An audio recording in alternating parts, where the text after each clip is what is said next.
Transfagaraşan'ı geçtikten sonra kuzeye devam edip Kartişoara'ya doğru süzüldüm. Buranın adını sanırım Transfagaraşan'ı kuzey-güney geçişinin başlangıç noktası olmasından ötürü çok duymuştum. Ama herhangi bir özelliğine rastlayamadığım, bolca ev konaklaması imkanı sunan bir kasaba. Sorduğum yerde evde bir oda, banyo mutfak ortak, kahvaltısız 70 leydi.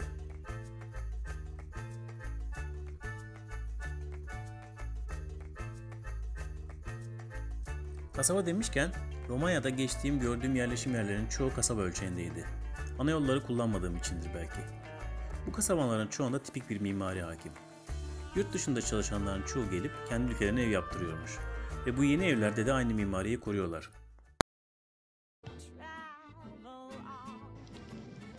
Romenler ülkelerini gezmekteler anladığım kadarıyla. Ne de olsa seyahat serbestisi ülkenin insanları için çok eski bir şey değil. Bükreş'teki arkadaşım bir zamanlar ülkede var olan seyahat sınırlaması hakkında konuşurken şöyle demişti. Küçükken sırf seyahat edebilmek için büyüyünce diplomat olmak istiyordum. Evet, bugün durumlar değişmiş ve görülüyor ki insanlar güzelim ülkelerinde seyahat edebilmenin tadını çıkarıyorlar. Vaktiyle Karpatlar'da lojistik amaçlı açılmış olan Transfagaraşan bile bugün en gezilip görülen yerlerden biri haline dönüşmüş. Romanya leyi Türk lirası ile hemen hemen aynı değerde. Yakıt da bizdekine yakın fiyatta. 50 leyden başlayarak uygun ve temiz hostel bulabilirsiniz. Yerine göre küçük bir köy otelinin 30 avro olduğu yerler de var. Eşenlita gibi. Para plastikten ve paranın üzerindeki şeffaflık hep dikkatimi çekti. Batıya doğru gidip akşama doğru Sibiu'ya vardım. Eski bir Alman şehri. Meydanında oturdum, kahve içip dinlendim.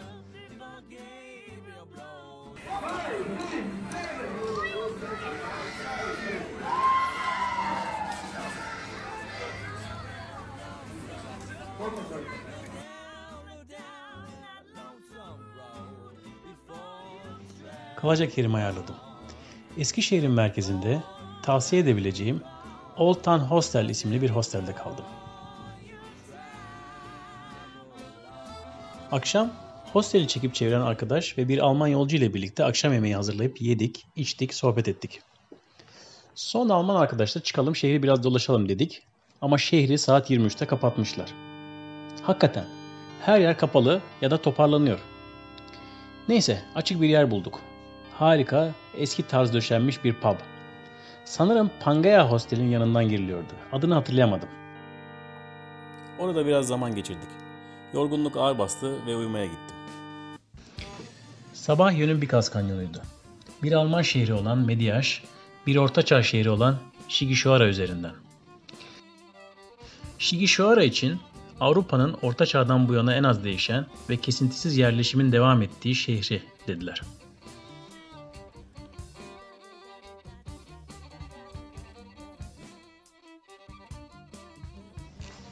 Devam ettim.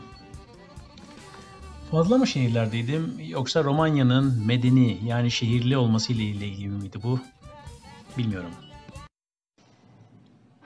Derken yoldan çıktım. Navigasyona inanamadım.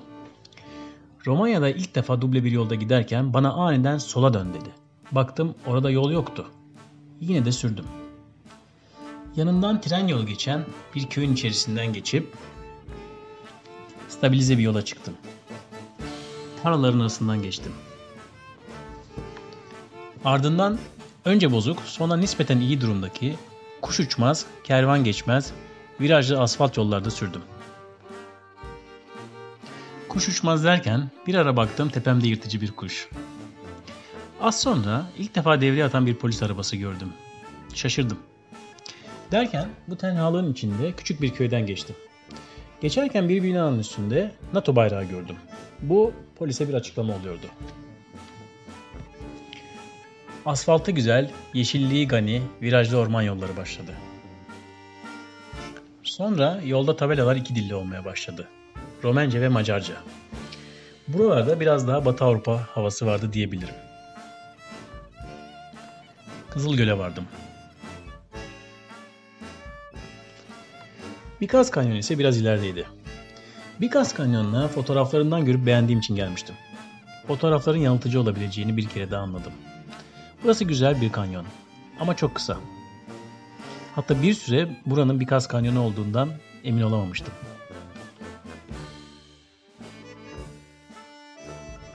Oradan La Culbices'a doğru sürmeye başladım. Hayatımın en ilginç deneyimlerinden birisi başlamak üzereydi.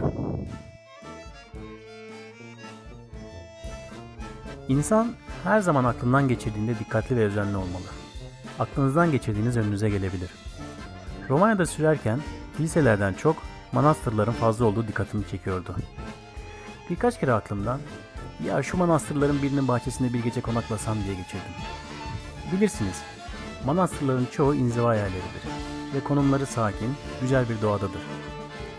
Romanya'ya giderken kimi arkadaşlarımın yasaktır ama yapabilirsen bir şatonun bahçesinde konakla tavsiyelerinden çok ilgimi çeken bir manastırda konaklamakta. La Culbices'a geldim. Bugün kalacak yerimi biraz erken ayarlayayım diye düşündüm. Geri döndüm. Sürerken Izvoru Mantelui diye bir tabela gördüm. Izvoru Dağı'dır dedim, oraya doğru kırdım.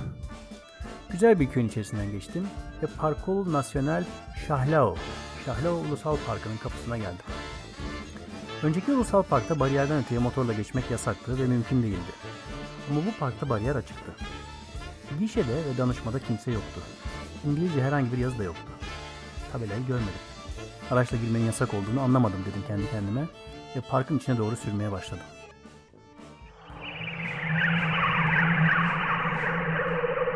Kimse engel olmazsa çadırımı kuracak bir yer bulacaktım. Engel olursa geri dönecektim. Sol tarafımda bir duvar gibi yükselen kayalık dağ güneşi gölgelemişti. Yol bozuktu ve yolun her iki yanında geniş yapraklı bir bitki hakimdi. Uzak durmaya çalıştım. Çünkü St. Petersburg'un dışına doğru çıkarken de böyle yerel ve bölgeye hakim iri bir bitki vardı. Rus arkadaşım onların zehirli olduğunu söylemişti. Yalnız olsam merak edip dokunabilirdim. Sağ tarafımda ise çadır kuracak boşluk dahi olmayan orman uzanıyordu. Yaklaşık 7 kilometre sürdüm. Arada uzaktan böğürtüler duyuyordum. Romanya dağlarında, ulusal parklarında ayı ve yaban domuzları olduğunu duymuştum. Ne yalan söyleyeyim biraz tedirginlikle serinlemekte olan havada sürmeye devam ettim. Ve bir anda güneş soldaki kayalıkların ardından kurtuldu ve sağdaki bir tabelayı aydınlattı. Baktım, bir manastır tabelası. Bir göz atayım dedim. Toprak yola girdim. Yolun sonunda ağaçların arasındaki açıklıkta, yemyeşil bir yamaçta, küçük ahşaptan bir kiliseyle biraz ötesinde yine ahşaptan inşa edilmiş, keşişlerin küçük evinden oluşan manastıra vardım. Tam o sırada yukarıdan bir panel van hareketlendi, yola bana doğru geldi ve yanımda durdu. Selamlaştık ve aracın sağında oturan kişiye ilk olarak bu gece burada kalabilir miyim diye sordum. O da direksiyondaki kişiye, manastırın keşişiymiş, döndü, bir şeyler konuştular ve dönüp bana tabii dedi. Çadır mı kuracaksın diye sordu. Gerek yok, tuluma girip yatabilirim de dedim. Nerede yatıyorum ya? Öyle yatsam donardım. Gayet iyi İngilizce konuşan dostum, bizim biraz işimiz var. Yarım saat kadar sonra geliriz. Sen keyfine bak dedi ve gittiler. Küheylan'ı kilisenin yanına çektim. Vay be dedim. Uzun süre başka bir şey de diyemedim zaten. Aklımdan geçirdiğim önümdeydi. Aklımdan geçirdiğimin içindeydim. Şükran dolu bir mutluluk içinde çimlerin üzerinde yalın ayak yürüdüm. Derin nefesler aldım. Bilirsiniz, yol bir arınma, durulaşma halidir.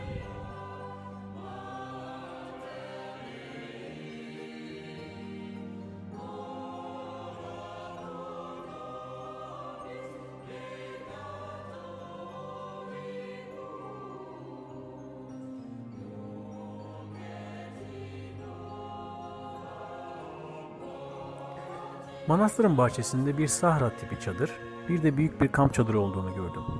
Sahra tipi olan zaman zaman gerçekleşen etkinliklerde gelenlerin kalabilmesi için kurulmuş. İçerisinde birkaç yatak ve battaniye vardı. Gece ben burada uyudum.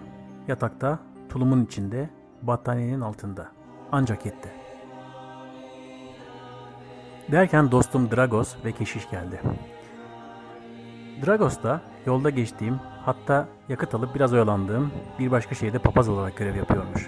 Ve eski arkadaşları olan manastırın keşişlerini ziyarete gelmiş ailesiyle.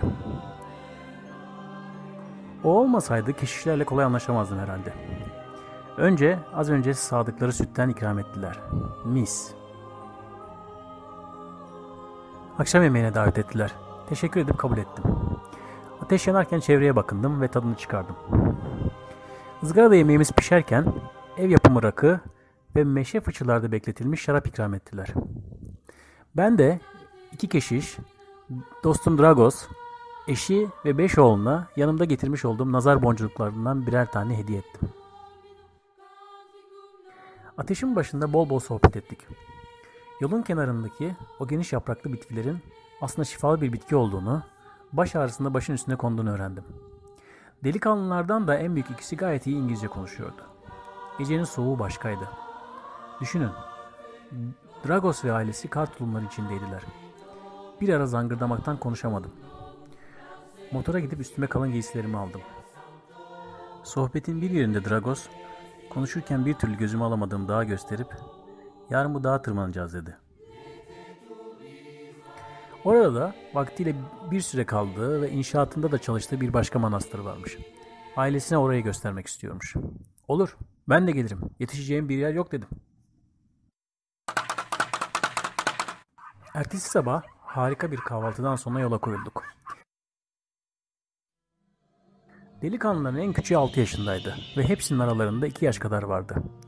Tırmanışımız yaklaşık 3 saat sürdü. En küçüğü dahil yolda tek bir şikayetleri olmadı. Dragos bir ara gülerek, "Bizimkisi biraz Spartalı tarzı çocuk yetiştirmek," dedi. Bu tırmanış Dragos'un eşi içinde büyük bir mücadeleydi.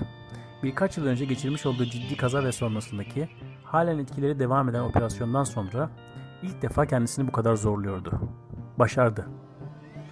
Keyifle mantarlar, şifalı bitkiler toplayarak bolca olan yaban mersinleri ve başka yaban meyvelerini toplayıp yiyerek tırmandık. Bir platoya vardık. Burada bir konuk evi var. Ötesinde bir kamp alanı. Oturduk, dinlendik. Sonra platonun diğer tarafına kurulmuş manastıra vardık. Burada da küçük ahşap bir kilise var. Aşağıdaki küçük manastırdan farklı olarak birkaç konuk odası da var. Birini bize tahsis ettiler. Soba da olunca sıcak bir gece oldu. Manastırda başka misafirler ve bir de aşağıdaki köyden manastırın işlerine yardım etmek için gelmiş olanlar vardı. Kısa bir dinlenmeden sonra yaklaşık 1 saat kadar dağa tırmanışla zirveye vardık. Çevreme bakmaya doyamıyordum. Karpatlar, kartalların banyo yeri denilen yerdeydik.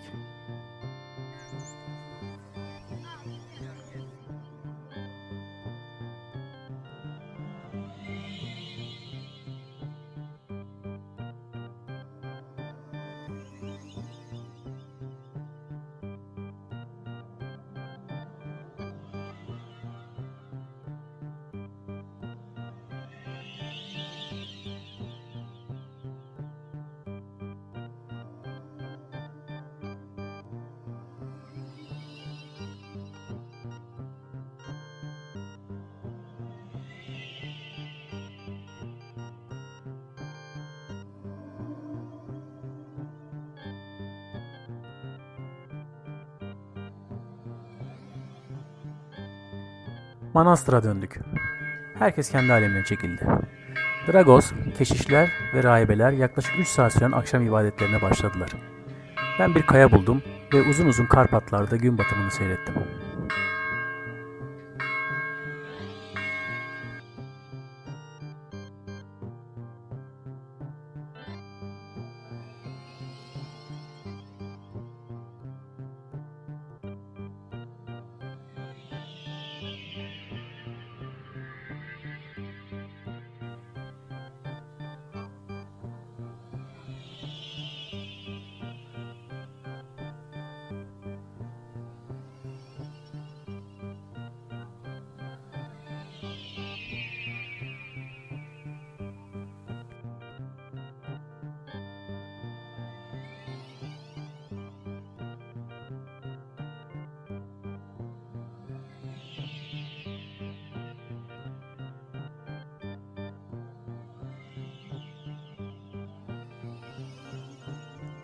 Sonra akşam yemeğine davet edildik.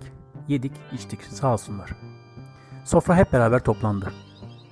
Manastırda bulunan misafirler bana Sabah çektikleri fotoğrafları gösterdi. Alp denizi. Dağlardasınız. Sabah bulutlar bulunduğunuz seviyenin aşağısında oluyor. Ve güneş doğarken adeta bir deniz gibi görünüyor. İşte buna Alp denizi diyorlarmış. Tabii ertesi sabah erkenden kalktık. Platon'un güneşin doğuşunu görebileceğimiz yanına yürüdük ve doyduk.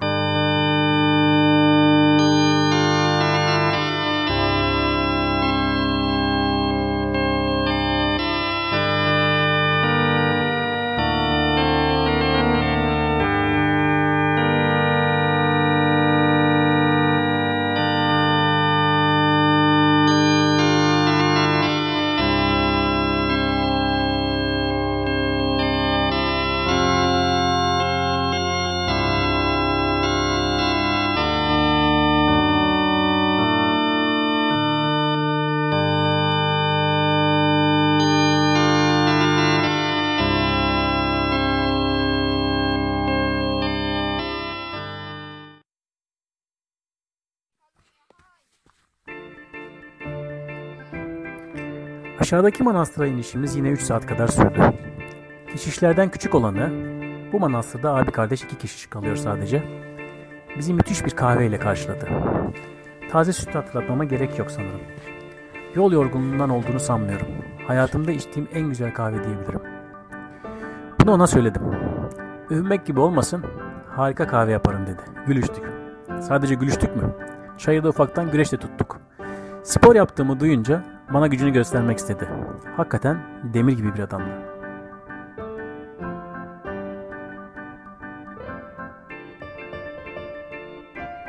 Bolca kahve içtikten sonra müsaade istedim. Transalpina'yı da geçmek istiyordum. Ama önce görmek istediğim bir yer vardı. Turda.